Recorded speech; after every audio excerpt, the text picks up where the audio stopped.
भक्ति सिद्धांत महाराज ने कहा कि दवाइयों से जीवन बचाना तो एक बिजनेस है। एक्चुअल में अगर किसी का जीवन बचाना है तो उसे कृष्णा कॉन्शियस की दवाई देनी पड़ेगी।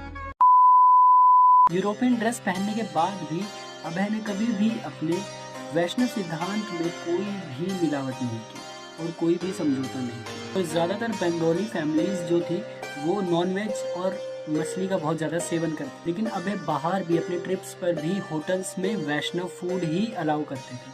वो नॉन वैष्णव फूड को कभी भी टच भी नहीं करते थे। एक बार बॉम्बे के हिंदू एम्पायर होटल में भी उन्हें ऑनियन सर्व किए गए, कभी मशरूम गार्लिक्स तो कभी एग देने की कोशिश भी की गई, पर वो सब चीज़ें वो बहुत ही ध्यान से अवॉइड कर देते थे। और पूरा एक घर जैसा ही रूटीन वो ट्रिप्स पर भी, सुबह ठंडे पानी से नहाना, पूरे साल वह इस रूटीन को बहुत अच्छे से फॉलो करते। और सारंगपुर की ऐसी खतरनाक ठंड में जब उन्होंने एक होटल में ऐसा किया तो वहाँ के होटल वाले ये देखकर बहुत हैरान रहे। ट्रैवल के दौरान अभय बहुत सारे लोगों से मिलते थे, बहुत सारे लोगों से बातें करते थे। और डक्का के एक डॉक्टर ने बताया कि ट्रैवल के दौरान वो एक व्यक्ति से बात कर रहे थे जिसकी खांसी को देखकर अभय ने समझ लिया था कि ये कुछ ही देर में मरने वाला है। और एक और डॉक्टर ने उसे देखकर कहा कि वो एक नमूनिया पेशेंट को देखकर आया है जो प्रकृति और मेडिकल साइंस को दोनों को चैलेंज करते हुए अभी तक जी रहा है। और गया में एक मोहम्मद डॉक्टर थे जो बहुत परेशान थे। वो कह रहे थे कि उन्होंने पेशेंट को बहुत